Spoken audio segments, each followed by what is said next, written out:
Good morning, and how is everybody doing today?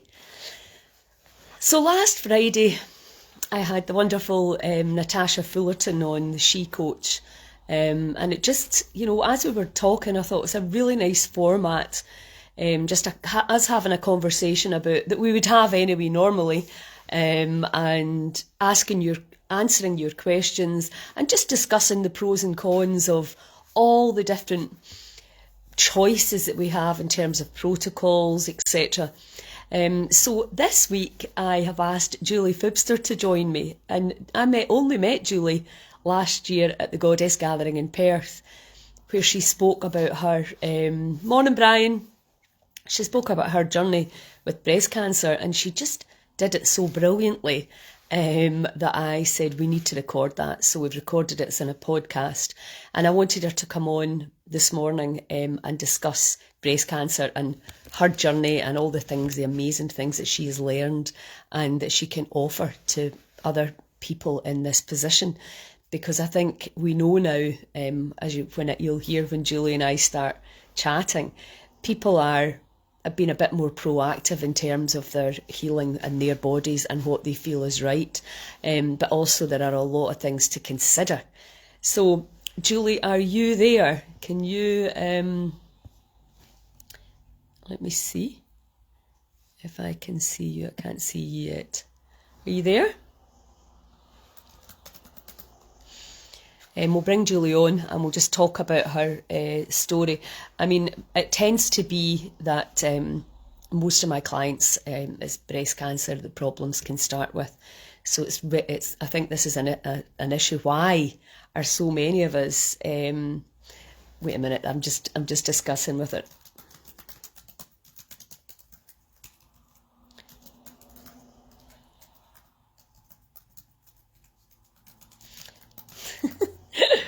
Technology. Because we've got a page in a group, I think sometimes, if you can put a comment in there, Julie, then I can hopefully find you, because you're not showing up at the moment. But if you comment, I can then.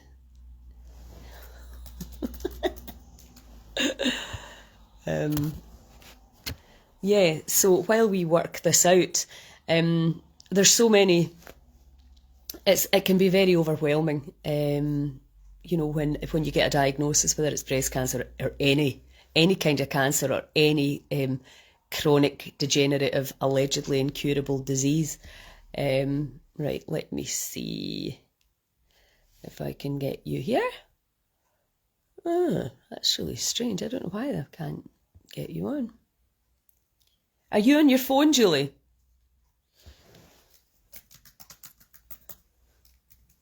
Because that's the other thing that happens if you're not on your phone. I don't think you can do this from your laptop. I'll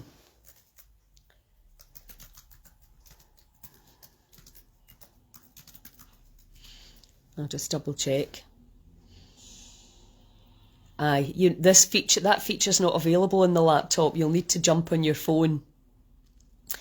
Yeah, I learnt this the hard way myself. Okay, so is that possible? Can you get on your phone, Julie, so that you can join us? So just while Julie's working that out, let me just open. Oh, there we go. There we go.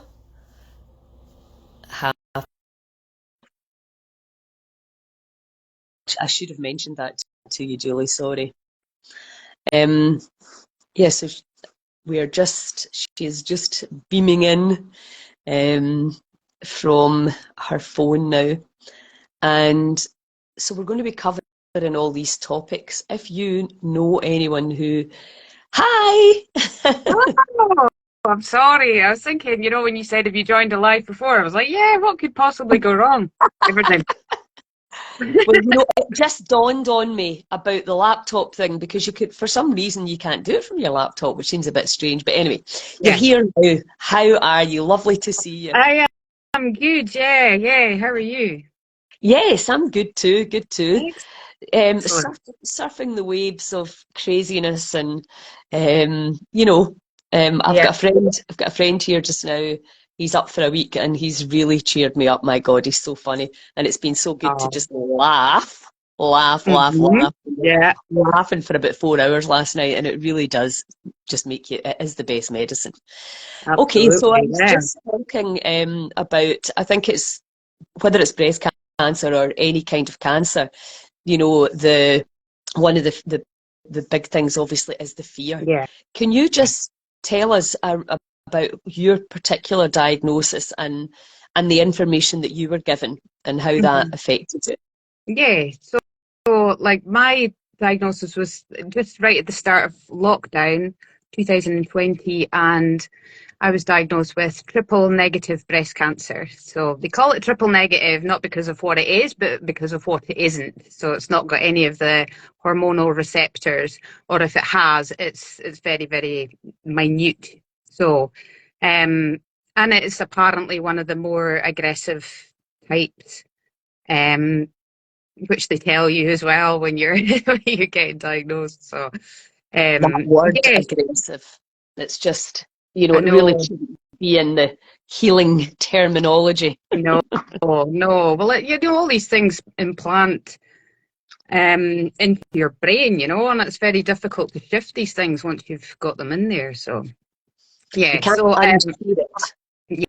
yes, exactly. So, yes, I was diagnosed with that, and obviously, start COVID, I wasn't sure what would be available, whether it would be done quickly, whether there would be delays or whatever. But that was one of the things, because it was a grade 3. So each breast cancer is also, it's given a type and it's also given a grade. So it's grade 1 to 3, with 1 being the slowest growing and 3 being the fastest growing. So mine was a 3 plus triple negative. Triple negative tends to be a grade 3 anyway. So they were like, yes, well, because it is that, we're going to get you into surgery pretty quickly, and it'll be chemo, radiation for you. That's the route.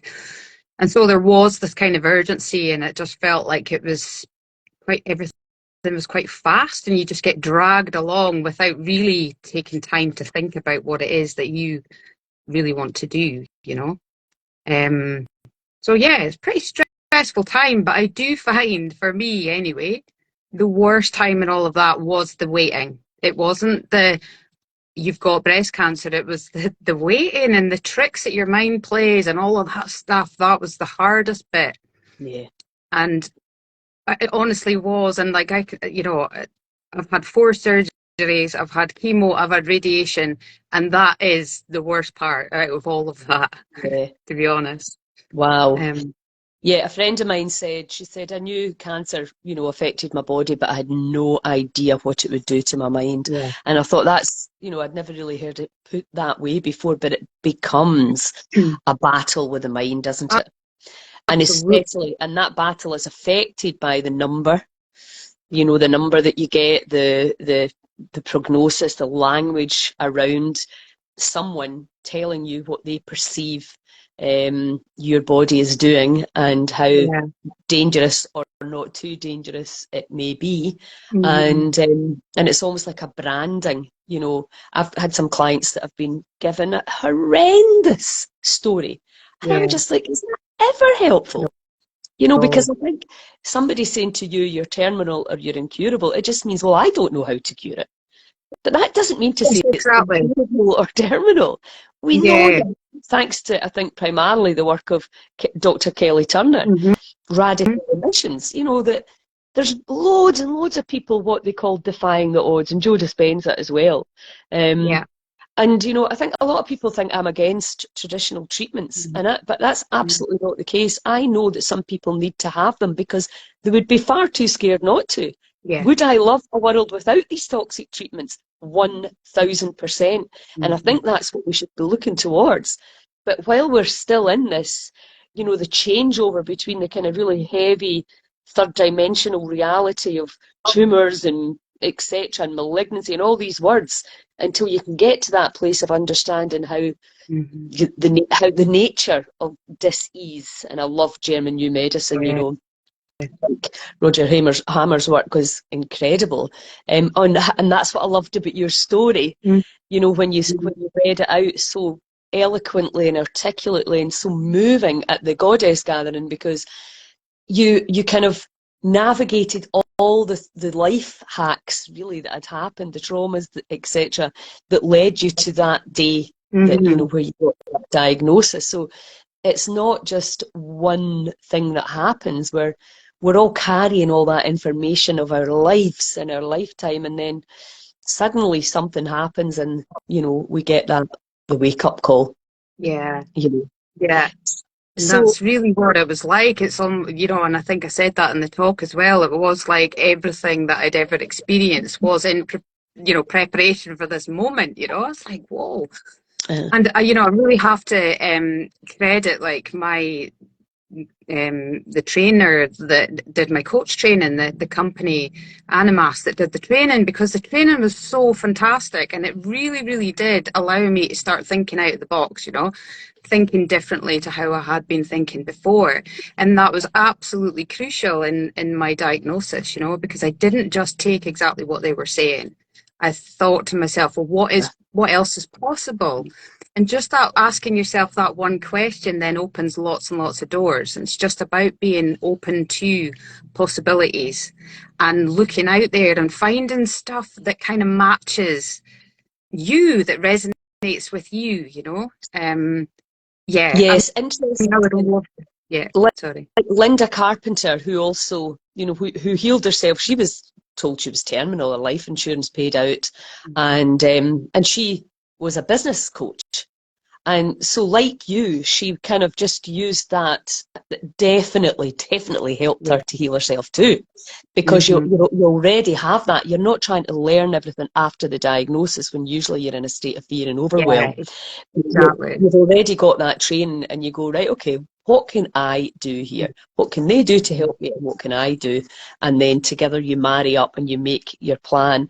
So I think that's really, really key, Yeah. that, as you say, and able to understand that everybody's just working from their point of view, and Mm-hmm. that's based on their training. And Yes. with the phenomenal, and I mean, you and I have talked about this before, all the plethora of protocols that you can take on. There's Mm-hmm. literally thousands of things that you can do, It and that is. just adds to the overwhelm. And that was the Yeah. other thing that I really enjoyed about your presentation, which was it was just very logical, methodical, and measurable, because I think if you're not getting the result you want, you have to know what you're doing or not doing so that you can adjust it, instead of just Yeah. like going, oh, I'll do this here and I'll do that there and I'll do a juice and I'll hope for the Yes. best at some level. Absolutely. Yeah. And I think that's the thing when you said, would you prefer that there isn't that sort of medicines out there? And the answer is yes. I think there's definitely a place for these type of medicines. But what I would love to see, and it is coming in, but slowly, is a more targeted approach. So it's not like, right, you've got triple negative. What we do for triple negative is give you X, Y, and Z. Because even within triple negative, there's at least 5 different subtypes, and they all behave in a different way, you know. And we think, or I used to think before I was diagnosed, that cancer is just cancer, you know, it's one thing, but it's so not, you know. Even if you're diagnosed with the same cancer as someone else, the way that your body is presenting, the way that your body is handling this can be completely different from the person sitting next to you with the exact same diagnosis. So you see some amazing things in the integrative world, where, you know, they are using these medicines, but they are allowed to alter the dose and make it so that it is not as damaging. And this is what I absolutely love, and this is what I would advocate for as a real integrative approach, because there's definitely a place for those type of medicines. Um, you know, there's a brilliant woman called Dana Flavin, and her protocols are like pretty full on, but you know, she does use chemos and things, but she'll use very small percentages compared to what we use here. But she'll back the system up with everything that it needs to support that. So looking at, yes, I'm going to give you this drug, but what am I going to do to mitigate the risks? And, what else am I going to give you so that that is not knocking you for six for the next 6 months or whatever, so you can protect all your healthy cells. So there's a lot of that coming in, but it's just not as fast as I would like to see it. And unless you go and look for it, you don't know about that. So that's my worry, is that people go and they get diagnosed and they have no idea that there's all these other things that are available to them. Yeah. Whether they choose to do them or not is completely up to them. And I honestly believe that what you do, it has to be what you believe in. It has to be what feels right for you, because if it isn't, you're having that internal battle all of the time. And that's taking up so much of your energy as well, 100%. So believe in it. And I think that's a really nice, I would think that's exactly that, a much more integrated way. My friend went to Israel and when she was doing her becoming a Chinese doctor, and they use chemo there, but immediately afterwards they use herbs and plants to to move the chemo through the body so that it doesn't cause any problems further down the line. So yes, I think, but what we always want to be doing is looking for a better way, always looking for a better way. I don't understand why people don't want to do that. But can you, I thought you did another fascinating thing that you did, although it was after you had the chemo, was you did that test. So can you tell any people about that? Because I think, why are we not doing that here? I know, yes. This test is incredible. So it's a company called RGCC, and it's called the Greek test because it originates in Greece, and they still work out of there. They work in other places in Europe as well, but it is basically a blood draw. And what they do with that blood is that they check for any remaining circulating cells. So that's why I did it, because I wanted to get a measure of, really where was I at, after all the treatment. What is there anything left behind? Now, this is one of the scary moments, and this is one of the things that happened when I was doing all my research. I realised whilst doing that chemo is not always going to be the thing that mops up everything. There's the stem cells, there's the circulating cells that are quite often left behind. And I don't say that to scare anybody. I know how I felt when I heard that. It was like, oh, what? But when you've got that information and you know that there are some cells lingering, you can then build a protocol that is suiting you in order to mop up these things. And people think that automatically would be some other conventional type treatment, but there are so many alternatives. There's so many things that you can do in conjunction with that to help mop up these things. So basically, RGCC takes a blood draw. From that blood draw, they do a count and they tell you how many circulating cancer cells you've got in your blood per 7.5 mils of blood. So it'll do the count for you. So the idea is, over time, that count should be coming down. So you test again and again over time. This is not a cheap solution, though. So it just depends on people's budgets and things. But I would say, if you're struggling for money or whatever, and you would really like to do this test, do a crowdfunding or something like that, because these sort of tests really do give you a better indication of how your cancer is working, or how, what it's doing in your body. Because then they'll take the cells that they have identified and they will grow them in petri dishes, and then what they do is they test all the different chemo agents that are usually given for this type of cancer to see what effect it'll have on those cells. And then you get a printout telling you which one is most effective. And so when I got my printout, I realised that the chemo that I had was not the most effective, So, you think, wow, if I'd had that before, would it have made a difference? Now, that's a really important question, but we don't know the answer to that, because it really does depend on the oncologist that you've got, whether they're open to look at these different suggestions or not.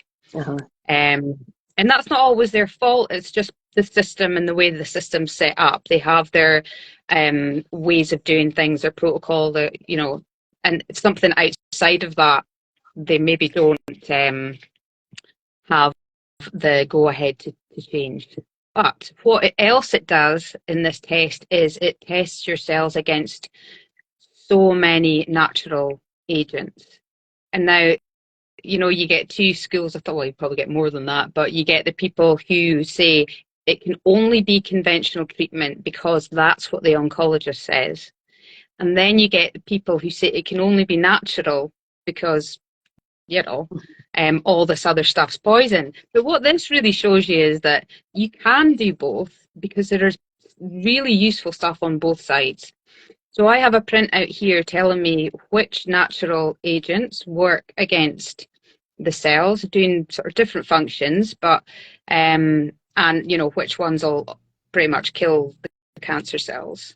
So one of those things is green tea, which I knew anyway, but it's just brilliant to see it show up on an actual personalised test. Yeah. So what this also tells you is all the different pathways that this particular cancer is using to fuel itself and grow. So when you have that information, you can then target those pathways with different natural agents. There are repurposed drugs being used in oncology as well now to deregulate or upregulate some of these pathways. But that's not something that all oncologists will look at the moment. But if anybody wants to know about that sort of thing, a lady who did that herself is Jane McClellan. I don't know if you've heard of her book, How to Start Cancer. Yeah. So that's one sort of school of thought, is looking at all these different pathways and looking how we can block them. Now, she's not an oncologist. She's just somebody who's had her own experience of cancer, and she's beaten stage 4 cancer twice. God. Twice? Yeah. Twice, yeah. From all of these things, so there's things about her that I'm not that keen on, and I would question, but I think that's it. It's just casting your net out wide and seeing all of the things that are available and what suits you. And I think you got to remember, like, what suits your lifestyle as well, and what are you going to stick with, because this is a real issue for people, because there's so many things, like you said, that you could be doing. It's like complete overwhelm. But I think if you're constantly guided by what feels good to you, you'll be on the right track. If you're taking something you just don't believe it's going to do anything for you, it's completely pointless. I know, and I think that's what, when it comes to even vitamins and supplements, that's what tends to happen. People are just taking stuff hoping for the best, rather than really having it structured around what the body is needing at this moment in time. Yeah. But yes, so I think the confusing thing around people who have defied the odds, and in Kelly's book, it's people who have taken conventional treatment, people who have gone completely natural, and people who have done both. Yeah. So it's everyone. And they have, for whatever reason, defied the odds, and so they've been told they were going to die and they haven't. Yeah. Which is always, I love that. Yeah, and the thing is, and the way I saw that was, you know what, if it's possible for just one person, then that means it's possible for everybody. Yeah. If it's out there. Yeah. And so I go, right, well, what's my thing? What are my things that are going to help? Because as you see from that book, it's so varied. So if you're looking for one silver bullet, you'll never find it. You're never going to find it, because there is no one silver bullet. It's a very, very complex disease. There's so many different things going on. And so if you just take one thing that's going to sort one of those tiny, tiny little issues, it's not covering the big picture.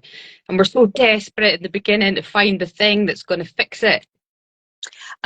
And so some people go to the extremes with that, and do some things that are maybe quite dangerous. And yeah. Well, this is the thing, and I think, from the Heal Scotland perspective, the message is always that your body knows what it needs. I was even reading an article about how the body will even what disease to take on. For example, if you had heavy metal issues and the body thought, if I take that virus in, it'll help cleanse the heavy Mm-hmm. metals. That's the level of intelligence that this thing is. And that's, Mm-hmm. from the Heal Scotland perspective, it's like teaching people to tune in so that they can make decisions and be confident about the Yeah, decisions they're making because they know it's coming from their heart. yeah, And that, you know, and this one, there is no one size fits all. And there's, you know, whether it's conventional, whether it's natural, whether it's nature, whether it's faith, because mm-hmm. we know that faith heals. And the Yeah, big lie that we've been fed is that the body's working against us and doing things. No, mm-hmm. it's not. It is going No, through a cycle, trying its best. And sometimes it fails yeah, because we just yeah, haven't. And the other thing I think making really clear is it's not anything that it's not your fault. You no, know, there's no, no, so many poisons everywhere you turn. I mean, I've got the Quest 9, I've got myself on it just now. I actually look and I see all the information and the viruses and the bacteria and the prions and the mm-hmm. worms and God almighty, you think it's a miracle we're all still alive Yeah, because we've moved so far away from nature, nature's foods and, you know, clean, clear spring water and, you know, air that's not artificial lighting, and we're inside a lot of the time, and I include myself, especially living in Scotland. When I lived in Malta, I was outside all the time. I'd always had the windows open. mm-hmm. You know, so with all of these little things, not sleeping properly and, Yeah, you know, absolutely overloaded with information, you know, mm-hmm. and a lot of that information is great, but it's still overload, even Yeah, if it's great information, and then all the fear that comes in via the media, etc., and our healthcare system is really entrenched in fear a lot of the time, and yeah. we don't have great food even in our hospitals, our healing places. We Oh, have don't. so much science around the power of nature, and we're Mm-hmm. not taking that science and using it. You know, trees, the power of trees to help you heal, power of plants, herbs. You know, it drives me crazy because you're just like, there's so much good stuff, but how can we inspire people, you know, and keep them feeling safe that the body's not your enemy? No. The disease is information. We need to start seeing it, but Mm-hmm. also, if you're not terrified, will you make the changes that perhaps, you know, given that if you get diagnosed, it's not your fault, but that doesn't mean that you're powerless. No, The exactly. very opposite. Yeah, You're yeah. powerful, and what can you do to Mm-hmm. get talk this baby back into balance? And Yeah, exactly. That's what that is the thing. it's all about. Yeah. Is feeling into the protocols, and you know, like you said, can you sustain? No diet or way of eating or way of healing will work if you Mm-hmm. can't do it. You know, get Exactly. And you know, prime and if example of there's that. yeah, and if there's You no know, joy, then there's that it's not working either, you know. It's like one of the exactly. things in the program that I put together was, you know, to help people that have been diagnosed is this thing we start focusing on how not to die rather than how to really live, you know. How can we really, really live a life that we love, you know, and that's what's kind of missing in people's lives after the diagnosis because it's just so about not dying. But you know what? We're all going to die. So why are we trying to avoid that? You know, why is the main focus on that? Surely we should be looking to live the lives that we really want to. And I think that is in that regard, that's a wee bit of a kick up the arse. You know, it's like, well, how do you want this life to go? Like, what do you want to do with your life in the time that you've got left? And yeah, and so it's about looking for the moments of joy. Like, how can you build more of that into your life? And just looking because I've heard a lot of people say, I don't understand why I've got cancer. I've got a really, really good diet and I'm really, really fit and healthy. And it's not about blame, you know, and like I talk about how we, you know, why would you want to go back to the life that you had before? Because there'll be something in that has caused this imbalance. Now, when I say that, I don't mean to point the finger of blame at individuals. I just mean that in our environment, there's so many things, and some people are just more sensitive to some of these toxins than others. And Absolutely. that's another test that I got done quite near the beginning of all of this was through a functional medicine practitioner. And I was able to look and see exactly where my body was deficient. You know, what was going on in my body. And from that, I found that I had issues with detoxification pathways. I've got a couple of SNPs in the DNA that means that it's more difficult for me to push out all these toxins.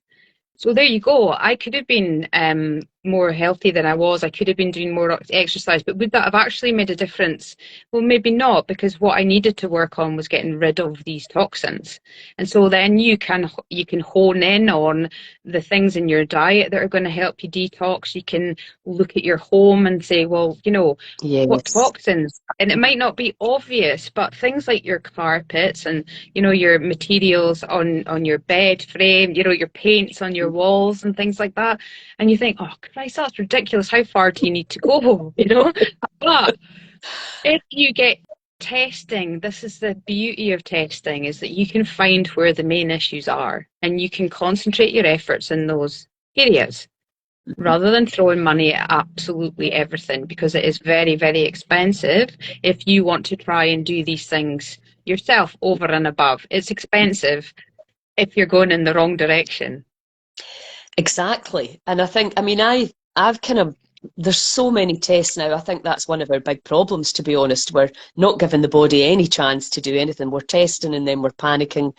But if these tests are to help, like I got my nutrition genome done, and guess what Mhm. came up? Hair dye, of course, because I Yeah. put it in Oh, my I was head. going to ask you about your hair dye, actually. Yeah, Yeah. uh-huh. But Yeah. I always said back in the day when I used to like my red wine and my hair dye, that's why I have to do all these other things to make sure that Yeah. whatever's going in is coming back out. Yeah. Um, I don't guzzle as much red wine as I used to, but I do like to dye my hair because of what I found is when I look in the mirror and my hair, and I've got really poor hair and it got worse after the menopause. Mhm. Um, if it would just be, it would depress me. And Linda Yeah. Carpenter said that about her nails. She said, because on the Quest 9, the nail stuff shows up Yeah. as a toxin. And like that, some people are going to be far more sensitive to that as well. Yeah, absolutely. Also, Some it people. makes me wear gloves, because I hairdressed all my life, perms, colours, never wore gloves. Yeah. Never wore gloves in the kitchen.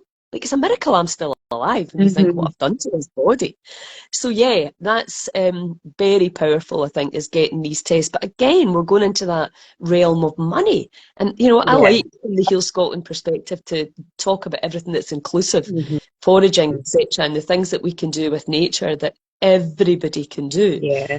But also that these tests should be brought in on our NHS. People pay for that. So Hmm. if we can modify and improve what we're already doing until we can get to a place, well, why is everybody getting so sick? What Hmm. is going on? Where all of us are getting poisoned to some degree. And Yeah. that's really our government should really be taking care of Yeah. that, but they Yeah. don't. But then And that's why.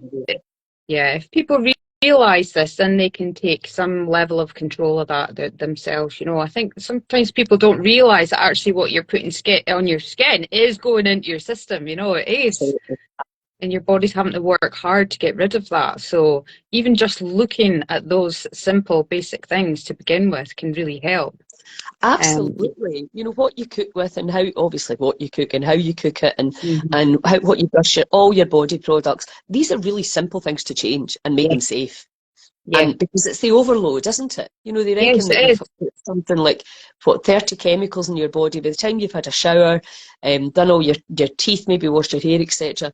Mhm. And you're doing that every single day of your life. You need to make sure that these are really natural, organic products that will wash through. Yeah. So, that's a really good place to start. And also in your household cleaning. I've got a friend that Mhm. does a really good workshop on that, where you can swap things out that make it safe. Yeah. The other thing, the other thing that I've seen personally and also since I've got this machine, I'm seeing it more clearly, of course, is yeast infections. Which, Hmm. because I've walked the path with a lot of friends that have crossed over to the other side. Yeah. And they change their diet and they clean it up, but there's the change in diet is not enough to tip the scales back to give the immune system enough.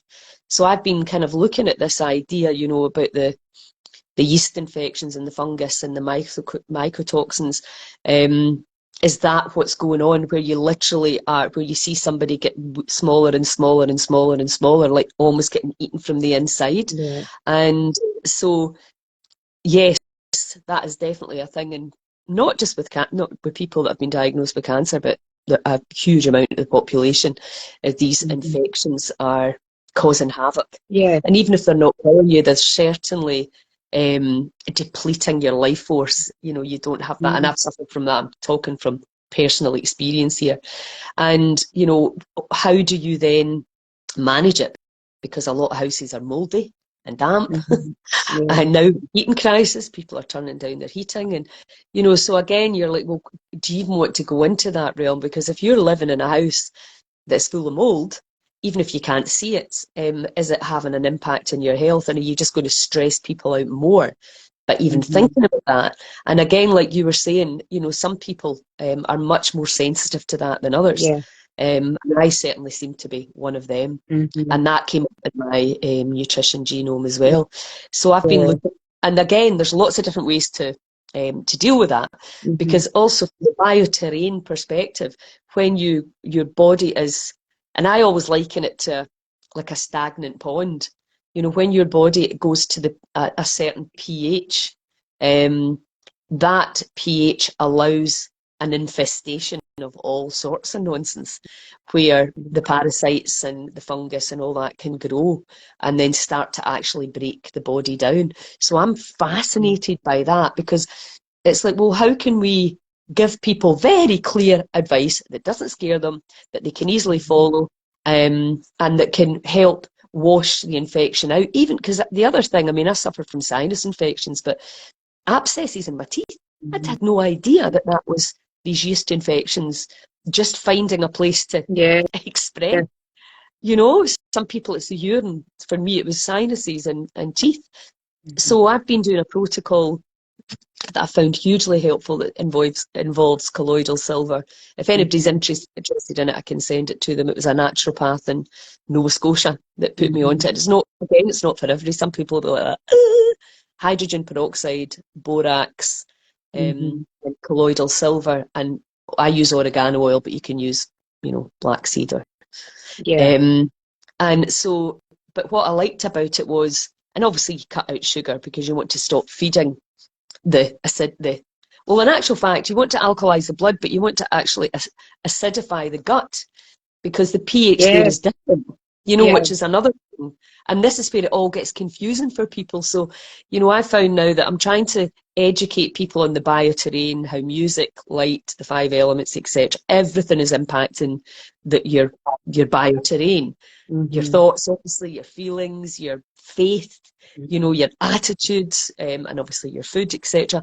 But if you've got too many infections running and low grade stuff going on that is invisible, you know, you're just not able to eat your way out of that. You have to have other things going on. Do you know of any good tests for that? The Nutrival test that I had, that is the nutritional one, shows you where the deficiencies are. That'll also show like whether there's overgrowth of candida or whatever. It'll show that by what they produce in the body, like what they produce and what's being excreted from your body. They can tell whether there's like this big overgrowth of that. Did you have that? So yeah, Did you have any? Yeah, it showed like after I'd had chemo and that, well, obviously that creates a bit more of an imbalance. So yes, there was. So I then went about trying to build a protocol which first looked at eradicating these things. It's all very well putting good stuff in your body, but you need to be working to get rid of some of these things as well. And like parasites and fungus and that play such a big role in disease. So I've got a Rife machine now as well, and I've got that on 24/7 now, pretty much. Working on all these little microbes, So.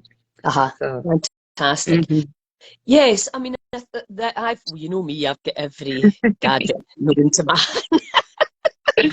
I am obsessed and fascinated, and I obviously love the frequency thing, but that brings me to, I think, a critical message we need to get out is it takes months and months and maybe years to heal Yeah, it does. Yeah.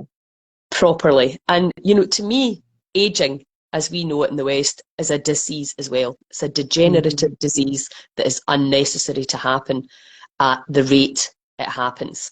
So it's always about, my brother's not been well, and I'm saying to him, he has like 5 shakes and says, "Oh, I don't feel any better." I'm thinking, you need to do it every Yeah, day, forever. Once you I get to know. 60, which we're Yeah, at, you're just like, the nutrients have to go in every day, because what can happen is that your nutrient intake decreases because, well, you eat less usually as you get a bit older because you're not usually quite as active. You maybe don't pay attention, and if you're on your own, you're not going to make the same effort. So there's all these things, but it's the daily practices that yeah, take you where you want to go or where you don't want to go. So could you yeah. talk to me a little bit? Because, well, there's 2 things I want to really get clear. Is how you decided what protocols to use, and Mhm. how did you deal with the fear and the mind stuff. So start with the protocols.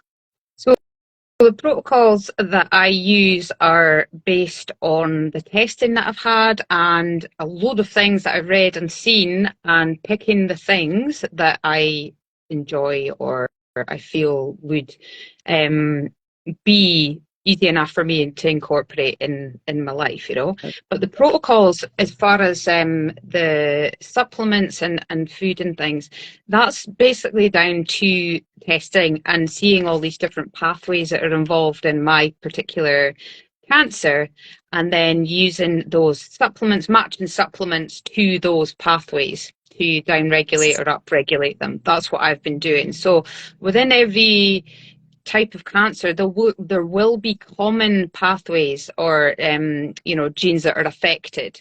Um, so it's looking at those. If you cannot afford testing, you go and you do your research on the phenotype of that particular cancer, and it'll start showing the different pathways that are affected.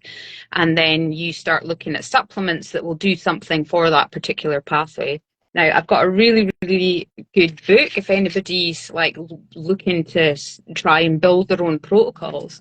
One book, and it might be back to front the wrong way, one book that's absolutely excellent is the Naturopathic Oncology book. This is a guy that's in Canada, Dr. Neil McKinney. He's brilliant because he's got such a really good balanced view of everything. He doesn't say, well, don't have chemo. He doesn't say, don't do natural. It's just very, very balanced. And he will tell you all the things that you can and cannot take while you are going through chemotherapy. Right. So Fantastic. here, most oncologists will say, or oncology nurses will say, do not take any supplements. Uh-huh. Okay. So people go, right, I can't take any supplements because that's going to affect how the chemotherapy is working, and it might not work. And so, yes, that is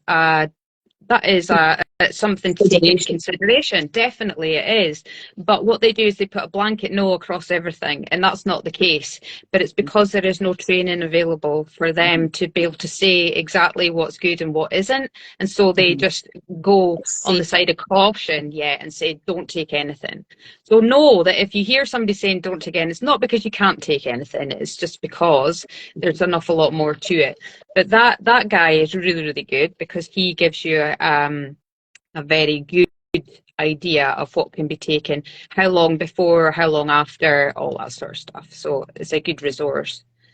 So that's how I've built my protocol. But also I've consulted with some people in the field, that build protocols for people. So I've got a few different opinions, and I've just kind of built my one Mhm. on what works for me. And Because some people, you sorry. help you can help people who are just newly diagnosed or who are concerned, or Yeah, have been through the treatment and want to, you can coach people, because I think that's a yeah, brilliant service to have. yeah, Yes, that's yeah. awesome. and So, and I think I'm just thinking it'd be great to kind of get you on the site to do a kind of just diagnosed video, because I think mhm. we have to, some people do not have the money, the time, the resources, they're too overwhelmed. And of course, when you go into fight or flight, when you're scared, your IQ drops. We know that, because Yeah, you that's the body can't going, focus. yeah, It's really exactly. difficult.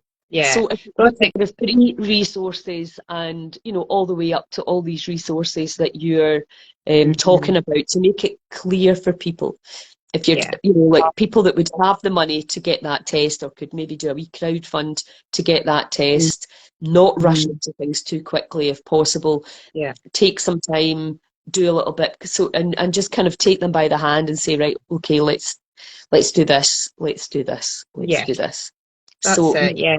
And I think one of the really, really important things for people is to have that sense of hope when they're diagnosed. So speaking to people who have got navigate through it, and yeah, navigated it. And yeah, there is so much out there and there's so much hope. If somebody gets a diagnosis of a stage 4 cancer, that does not mean immediate death, right? And that's something that I really want to change for people, because that is something that'll have one of the biggest effects on your body, is that shock and that fear. And so if people can leave that appointment, that initial appointment when they get told that they've got cancer, if they can leave there just thinking to themselves, but what else is possible? Like, if they've just got that thought, that'll lead them down a different path. Whereas if they start thinking, oh my God, I'm going to die, that's it. That's a very different path you're going down. but we need a place Mm, for people to go and be mm, supported yeah, through, because there are definitely situations where people are, you've got a more of an ICU type situation. yeah. And that means, because even detoxing can be dangerous if Mhm. if you have a lot of breakdown happening and your routes of elimination aren't clear, um, then, that has to be almost measured and managed as well, so that you don't actually give somebody a heart attack or a stroke. Yeah. So, but it would be really nice to have an integrative healing oasis where people could come and if they wanted, because I heard a great saying that was, this is a place where people who are dying can come to feel alive, Hmm. and people who could feel alive can come to die. And I Yeah. thought, because we need to get over this thing that we call death as Oh, well. do We you know need to look what? at it. That's such a thing I keep coming back to all the time. Is like I, I really believe that if we could change our relationship to death, we could change our relationship to life. It's like if we can get rid of that fear, it would change so much for us. Absolutely. It would. So Absolutely. actually, the culture around death is just really bad here. We don't talk about it. We don't know what to do with it. We don't know, and it's all just surrounded with fear. Uh-huh. And it's that fear that'll bloody stop you from healing. Well, that's what I Ugh. like about, let's just briefly talk about psilocybin. Oh Um, yeah, and how they were using psilocybin with people who'd been diagnosed terminal. And yeah, what it did, two things. One, took away the fear of death so you can enjoy whatever time you've got left. yeah, Or two, took away the fear of death and you healed. yeah. So why I are we know. not using that? The science is overwhelming of how powerful it can be. It's not for everyone. Yeah. But imagine being able to offer that in Scotland, but in the UK, all over the place, where you can Mhm. say, right, okay, come and have a, explore your consciousness. You know, Absolutely. Yeah, it's incredible. And the studies are amazing that there's a couple of girls, I can't remember their names now, but on the Yes to Life podcast, there's a couple of women that are doing a research project on this just now, using it in conjunction with cancer. And they just found the results to be amazing. It's just, yeah, alleviates so much of that fear for people. It's all, all of these things are things that once I hear about them, if it feels right to me, I will try them, because it's like I want to be able to give that information to other people firsthand. There's nothing that I recommend or talk to people about that I haven't actually done yeah, myself. I do all the stuff. And like since I've been diagnosed, the amount of courses and qualifications and that I've got now in the last couple of years is crazy. But I'm learning it all from myself, but to also help other people. And I think that the reason I do that is that one, when I'm helping other people, I feel more alive than when I'm not. But also it keeps me doing the things that I know that are really good for me, because it just keeps it in my vision all of the time, because I'm talking about it yes. and doing it. Yeah. So the Yeah, you psilocybin don't thing take is, your eye off the ball, because yeah, that's the whole thing with healing, isn't it? It's like we would love to do a 6 week workout and eat well for 6 weeks and stay healthy for the rest of our lives. But yeah, unfortunately, this ecosystem demands constant daily attention. it does. Right, Yeah. we're going to run out of time, but I would like you to talk about how you dealt with the fear and how you turned this round. Yeah, so the one thing about fear is that it's not something to try and get rid of. I mean, I think that's the mistake that I was trying to make, is like getting rid of that feeling that fear gives you. And so you're trying to block it, you're trying to get rid of it, you're trying not to think about it. And that's actually the worst thing that you can do, because it just follows you around like a bad smell. Uh-huh. And so, with nowhere else to go and feeling pretty desperate, I just sat with the fear and I just went through it in my mind. Like, what is it that I'm actually frightened of? You know, and that might sound like a really obvious Oh, question, but if you absolutely. don't, Uh-huh. if you don't sit down and you figure out what it is, then you're just constantly running from it, and that's the worst. And so I just allowed myself to sit in it, and I sat in it for a very, very long time. Was it pleasant? No, it wasn't, but I did it. And then I realized, actually the fear's not going to kill me. That's not the thing that's going to, it's my relationship to fear that's going to kill me, Yes. So totally Well, different. It's, yeah. when my friend's daughter was diagnosed with leukemia when she was 16, that's exactly what I did. I said, why is this so painful? Hmm. What is it I'm so scared of? And it was two things. I didn't want her to die. She was 16. Yes. And I didn't want to see her suffer. And I didn't want to watch her suffering and scared. So Yeah. that was it. So I thought, right, okay, so I need to change what is death anyway, and that took me down that whole thing about let's have a look at that, Yeah. and what can you do to help alleviate the suffering, and to, because I did that the waiting for the appointment, the build up, the fear, and then the relief sometimes afterwards, but then up to, and I thought, this is mad. This is no way to do this. Yeah. Your whole life existed around appointments and tests and other people's points of view and words, and you were powerless in the whole process and Hmm. terrified. I was like, no, Yeah. no, no. There's got to be a better way to do this. Yeah. And what techniques do you use with your clients to help them deal with fear? It's like, I, at the time, when I first started this, obviously I hadn't done EFT, things like that, but I am training in that just now as well. And that's something that I've done for myself. So in that moment when you're feeling extreme fear, doing some tapping can alleviate that. But I totally believe that it is the changing of the relationship to fear. It's the same as changing your relationship to the thoughts that you're having and all that. And that's not an instant fix, because we're all living off certain programs, aren't we? We've just been going around living on this program for X amount of years. And in order to change that, that can take a little bit of time. So the programs that I do, and the way that I work with people is it's a longer term thing, because we're looking to change those behaviors and those thoughts. Yeah. But I honestly believe that if we change our relationship to the fear, change our relationship to the thoughts, it really, really helps, how our body deals with that. A million Um, percent. And we yes, should really start doing that before we go anywhere near a doctor, absolutely. so that Yeah, if you get scared, that you can, yeah. you're already trained in how to deal with it. Yes. And Um, listen, there's always going to be fear, and I'm saying it's not about getting rid of the fear, because the fear is a good mechanism to have. It's something that's there that helps us stay safe in our environment.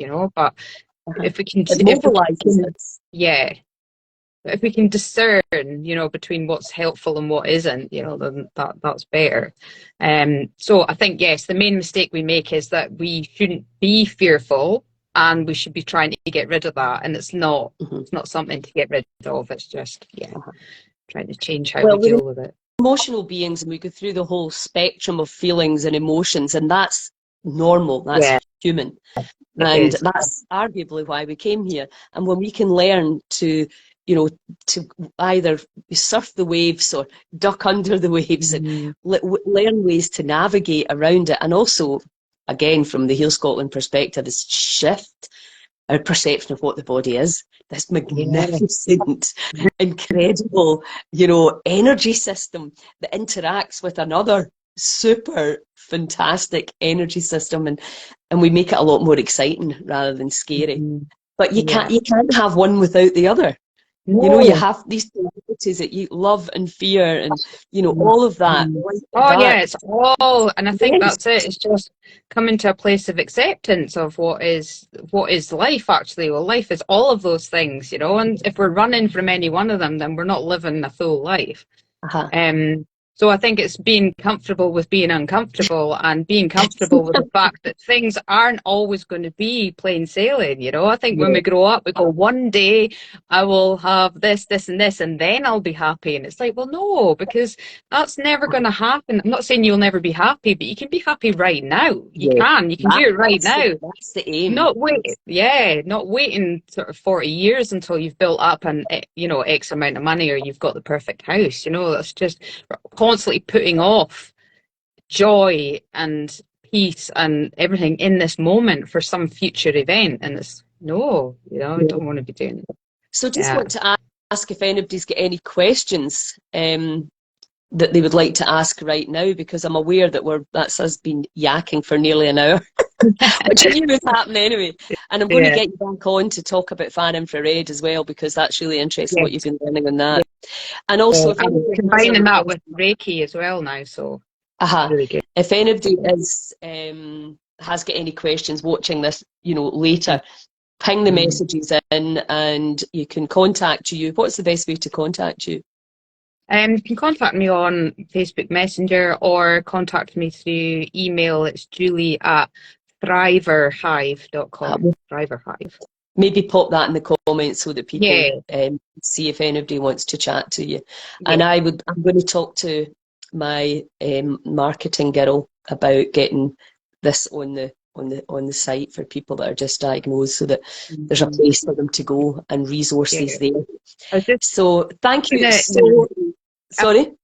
I was just going to say something there. You know, in my talk, I talk about the We Happiness project that I used to run years ago, and then I stopped it. And one of the things I'm doing is going to be doing workshops on the science of happiness, you know, what it does and to our biology and things, and helping people make the gifts that I used to make and the flowers to send them out to people that, you know, might need a bit of a boost or something. So I've renamed it based on my friend that passed away in November there, a really good friend of mine, Laura. So it's called A Laura Love instead of A Lot of Love. So that's Oh, going to be the new lovely. That's project. So if beautiful. anybody's interested in doing some random acts of kindness and that, just get hold of Yes. me and we can do Send me all something the on that links for too. that. That's a fantastic idea. Yeah, and your random act of kindness sending me some distant Reiki, I was so touched about that, Oh, and I so needed it. oh, So I think yeah. it's a beautiful thing to give, to gift someone. So Yes. listen, have a brilliant weekend. I know you're heading off, Thank you. Yeah. and I've been talking to Jennifer Main about the three of us getting together for the Goddess Gatherings, Mm-hmm. girls on tour. Brilliant. So I will be in touch, and I'm hugely grateful. Thanks a million for coming on. I'll No chat to worries. you Thanks for asking. Yeah. soon. Okay, Take ciao, ciao. care.